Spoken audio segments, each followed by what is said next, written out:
Coucou mes lilas, j'espère que vous allez toutes bien. On se retrouve aujourd'hui avec une nouvelle recette. On va réaliser ensemble un plat festif, vraiment un plat qu'on peut réaliser pour tout type d'événement. J'espère sincèrement que ça vous plaira. Je vous dis, c'est parti pour la recette. Allez, pour pouvoir réaliser notre repas de fête, vous aurez besoin d'un grand gigot.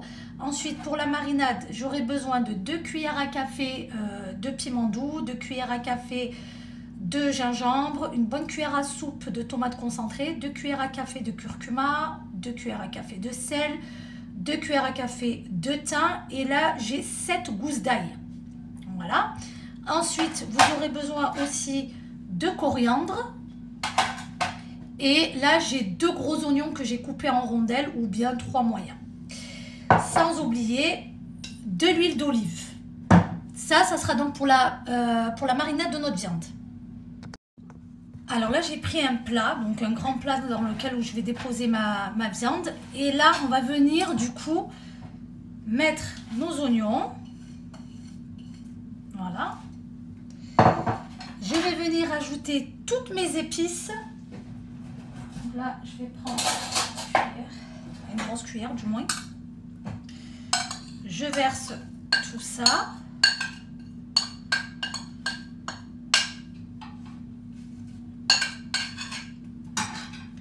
Ensuite, je vais verser ma coriandre.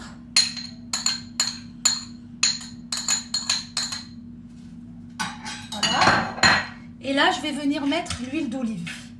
Alors, en général, l'huile d'olive, il faut compter à peu près 5 centilitres. Il ne faut pas avoir peur d'en mettre. Voilà. On mélange bien. Là, je mets mon eau tiède. On va dire l'équivalent aussi de plus ou moins 5 centilitres. Voilà, histoire que nos épices, surtout comme je vous ai dit, le concentré de tomate puisse bien fondre. Je vais venir déposer notre gigot. Alors moi j'ai choisi le gigot, vous pouvez le faire aussi avec des cuisses de dinde ou bien tout simplement du poulet, enfin c'est comme vous voulez. Et là on va venir mariner notre viande dedans. Alors j'ai ma viande qui dépasse légèrement le plat dans lequel je vais le mettre, mais sachez que la viande réduit. Donc après ça va vraiment bien rentrer à l'intérieur du plat. Donc là j'hésite pas, vous pouvez faire des incisions, vous pouvez même mettre des gousses d'ail à l'intérieur. Vous incisez, vous mettez des gousses d'ail.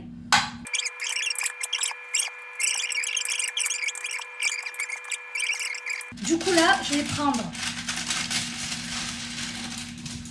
feuille de cuisson pour vraiment bien recouvrir ma viande. Je vais en mettre 2 et après je vais me servir de l'aluminium. Alors comme je vous ai dit les filles, je vous ai toujours dit, attendez, je vais encore rajouter vraiment, c'est très important que l'aluminium ne soit pas en contact avec la viande. Et là je vais venir prendre l'alu et recouvrir notre plat.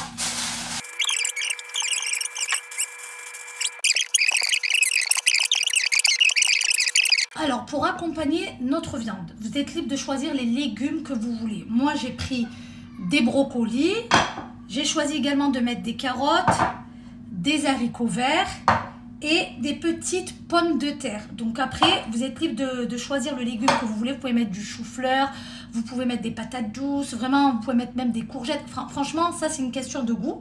Ensuite pour pouvoir assaisonner nos épices, là j'ai mis 3 gousses d'ail que j'ai coupées en petits morceaux.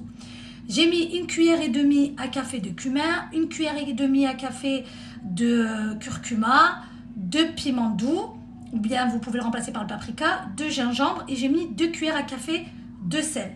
Ensuite, il va vous falloir de la coriandre également. Voilà. Vous pouvez, pour relever vos légumes, vous pouvez mettre du piment. Du coup, il vous faudra aussi de l'huile d'olive. Et là, ce que je vais faire, c'est que je vais prendre un saladier. Je vais mettre toutes mes épices pour pouvoir mariner mes légumes. Donc là, je verse tout. D'accord ?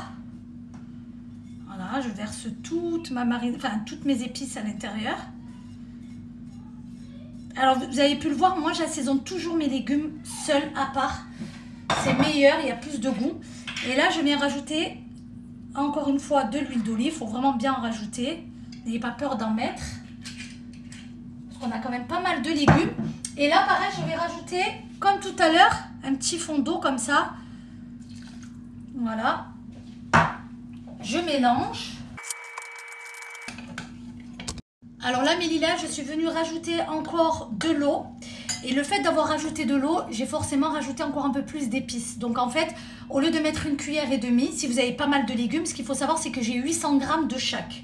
800 g de pommes de terre, 800 g de brocolis, 800 g de carottes et 800 g d'haricots. Je vous avais dit tout à l'heure de mettre 1,5 cuillère. Donc si vous avez l'équivalent de 800 g, vous doublez.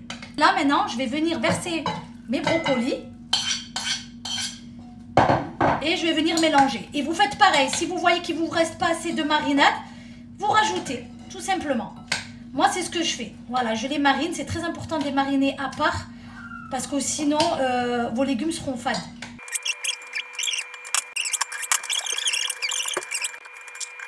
Alors là, les filles, j'ai sorti ma machine à vapeur. J'ai mis d'un côté mes haricots verts et de l'autre mes brocolis. D'accord?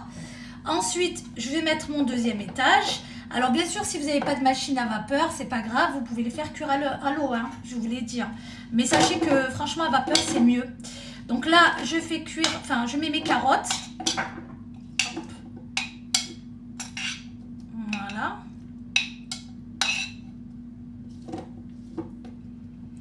Alors une fois que j'ai mis mes carottes, on peut voir que là, mes petites pommes de terre sont cuites, celles-ci, elles sont cuites déjà.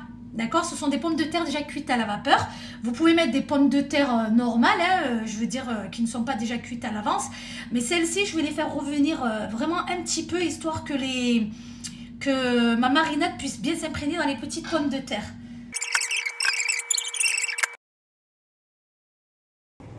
Alors pour pouvoir décorer notre gigot, donc j'ai besoin de tomates cerises que vous aurez préalablement lavées, des olives dénoyautées, donc j'ai pris des noires, que vous êtes libre de prendre des verts, de l'emmental et des petits pics comme ça, ou sinon vous pouvez prendre des pics à brochettes plus fines.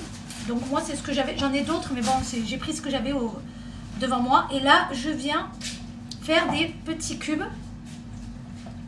comme ceci. Voilà. Et je vais venir donc dans un premier temps prendre donc mon olive, mon morceau de fromage,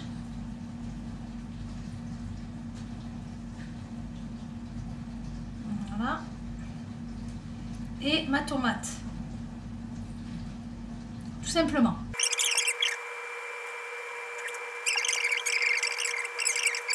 Alors là les filles, je viens de sortir ma viande du four, donc elle n'est pas encore cuite, hein, mais je viens voilà arroser avec la sauce notre gigot. N'hésitez pas à faire des petits pics comme ceci. Elle n'est pas encore cuite, enfin c'est cuit, pratiquement cuit. Il y a besoin encore de cuisson.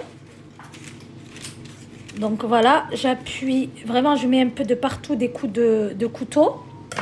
Et je continue d'arroser mon gigot. Voilà, très important de faire cette étape. Je vous ai dit, c'est vraiment une recette très facile. Alors là, je l'ai arrosé à peu près 1h30. Ouais, il y a eu 1h30 de cuisson. J'ai ouvert, j'ai piqué de partout et là, je continue d'arroser. Allez, je viens de refermer, ça repart encore au four. Là, je reviens encore de le sortir. On repique. Vraiment très important de piquer avec le couteau ou bien une fourchette, enfin peu importe. Et je recontinue d'arroser.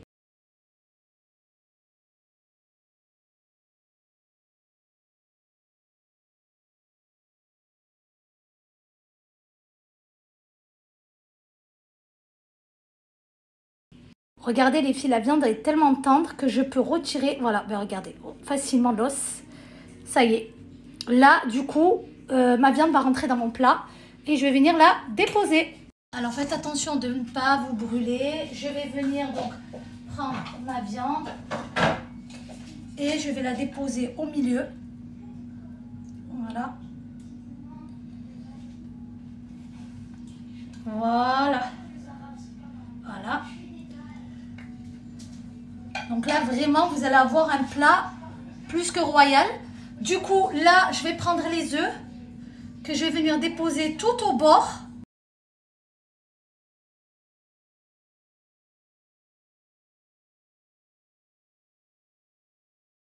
Alors dans les petites barquettes en bois, j'ai mis des olives pimentées et dans les petites coupelles, c'est de l'harissa d'olive. Donc je peux vous garantir c'est excellent. Après, vous êtes libre de mettre le piment de votre choix. Je viens placer tout ça sur mon assiette. Et je viens mettre mes petits pics de brochettes, donc emmental, tomate et olive. Qui est vachement bien caramélisée. Et là, on peut apercevoir la sauce qui est vraiment bien caramélisée. Du coup, je vais venir la récupérer et la mettre dans des petits ramequins. Après aussi, vous pouvez mixer cette sauce-là si vous voulez avoir une sauce comme lisse. Mais moi, vraiment, j'aime bien le petit côté où on sent l'ail qui a bien cuit, ainsi que les oignons. Donc, je viens le disposer sur les côtés pour pouvoir arroser notre viande. Voilà mes lilas, notre recette touche à sa fin. J'espère sincèrement que ça vous a plu. J'espère aussi que vous allez pouvoir épater vos convives. C'est une recette hyper simple à faire, vraiment hyper facile. Et je peux vous garantir pourquoi est-ce que j'ai choisi le gigot. Parce que c'est une recette où vous mettez votre viande au four. Et pendant ce temps-là, vous pouvez faire vraiment diverses choses pour pouvoir vous avancer. N'hésitez pas à vous abonner à ma chaîne YouTube si ce n'est pas encore fait et surtout à activer la cloche de notification pour être au courant de toutes mes nouvelles recettes. Je vous dis mes lilas à très vite et surtout je vous souhaite de joyeuses fêtes.